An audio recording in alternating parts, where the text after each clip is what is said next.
Allah, and he has belief in Allah subhanahu wa ta'ala, he will leave it for the sake of Allah subhanahu wa ta'ala. And we see this scenario actually took place in history. That the Prophet sallallahu alaihi wasallam mentioned the scenario or the story of three men who one day went into a cave and were trapped inside. So one of them said that we will not leave this cave until we mention those things that we did sincerely for Allah subhanahu wa ta'ala. So the first man, he says, Ya Allah, I had two parents who were old in age, and I had my children and my wife as well. And one day I came home late and my parents had gone to sleep. So I didn't feed my wife and my children until I fed my parents first. This is what the first man said. So he said, Ya Allah, if I did this for your sake and your sake alone, then relieve us of this hardship. So Allah subhanahu wa ta'ala moved the barrier from in front of the cave a little bit. Now the second man, and this is the main point of the story that I want to get to, is that he said, Ya Allah, indeed there was a beloved cousin to me, and I used to love her the most that any man could love a woman. And one day she came seeking money from me. And I said that I will only give you this money if you seclude yourself with me. Meaning that you fornicate with me. So, now when they're in that room alone, she tells the man, right, and this is her cousin, believing man, she says, if you fear Allah, then you will not pierce the seal of virginity except with its due right. Meaning that you will marry me first before we do this act. So she reminded the man of the fear of Allah subhanahu wa ta'ala. She said, fear Allah, وَلَا تَفُدُّ الْخَاتِمَ إِلَّا بِحَقِّهِ, and do not pierce the seal except with its due right, meaning through marriage. So this man was reminded of the fear of Allah subhanahu wa ta'ala, and he left her. And then he said, Ya Allah, I did this for your sake and your sake alone. Subhanallah al-Azim. This is the example of the fear of Allah subhanahu wa ta'ala. And then the third man, he had a slave, and he didn't give his slave his money before he left. So he took the slave's money and invested it. And then one day the slave came back and he said, you know, oh my master, everything that I have done, I didn't receive my wages. So please give me my wages. So the money that he invested was everything that was in front of him. He said, everything you see in front of you today is yours. And then the slave said, do not mock me. You know, I may be poor, but you do not have the right to mock me. And he said, I am not mocking you. Indeed, everything you see in front of you is yours. So the Prophet ﷺ mentions that he took everything, not leaving a single sheep behind. So brothers and sisters, the example that we took from the story was that of the second man. That the fear of Allah subhanahu wa ta'ala can prevent a man from doing evil sins and deeds. And thus the lesson that we derive from the ayah that is mentioned is that you should always be in the, company of the believers. That it is only by being through the company of the believers that you can remind one another of the fear of Allah subhanahu wa ta'ala. Thus it will prevent you from doing evil deeds. And this is what happened in the case of Maryam alayhi salam. She knew that it was only the fear of Allah subhanahu wa ta'ala. That had he been an unrighteous man, meaning that he was still a believer but an unrighteous man, it would only be the fear of Allah subhanahu wa ta'ala that would prevent him from doing anything wrong and unlawful with her. And then Allah subhanahu wa ta'ala continues and goes on to tell us in the next ayah that this man that was sent to her was none other than an angel who came to bless Maryam alayhi salam with the glad tidings of a child. And Maryam alayhi salam becomes astonished and she says, how can I have a child? وَلَمْ يَمْسَسْنِي بَشَرٌ وَلَمْ أَكُنْ بَغِيًّا, that no man has ever touched me, meaning that I have never been married, and nor am I a woman who's lewd and evil. So how can I have a child? And then the angel responds to her, قَالَ كَذَلِكَ, that he said, just like that.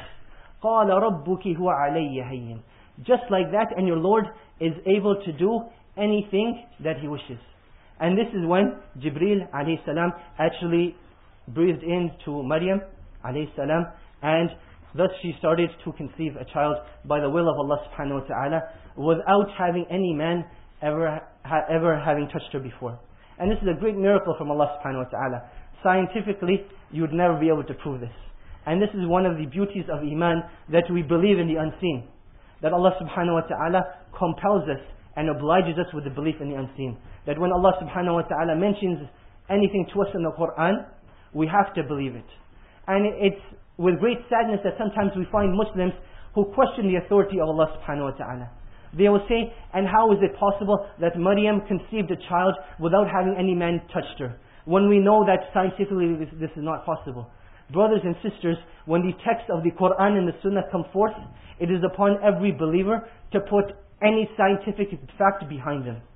For indeed there are those matters that science will approve of, and there are those matters that science won't approve of.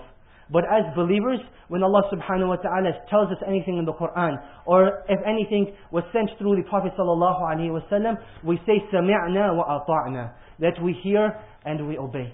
And thus is the story with Maryam alayhi salam. That if Allah subhanahu wa ta'ala was able to create Adam alayhi salam, the great prophet, then why is it such a big deal that Allah subhanahu wa ta'ala created Isa alayhi salam from a woman, when He created Adam alayhi salam from absolutely nothing, and there was nothing in existence? Subhanallah, this is an even greater miracle. So this is just an example of how Allah subhanahu wa ta'ala compels us and obliges us to believe in the unseen and to accept those facts whether our intellects accept them or not. So Allah subhanahu wa ta'ala, He goes on to continue in the story and says, so thus the pangs of labor came upon Maryam alayhi salam, and she was eventually led to a tree upon where she collapsed, and she said, Ya laytani mittu qabla hadha wa kuntu nasiyan mansiya, that woe to me, had I only died before this event and was of someone who was forgotten and never came into existence. Now subhanallah al-azim, upon contemplating this ayah, you see two things. That one, not only are the pangs of labor so great and severe that would cause a woman to despair of Allah subhanahu wa ta'ala, but rather how much we fear, how much a person fears being spoken about even evilly. And this is the greater, dilemma that Maryam alayhi salam had. She didn't fear the pangs of labor. She knew that, pain will come. It was the sunnah of life that one has to face sooner or later.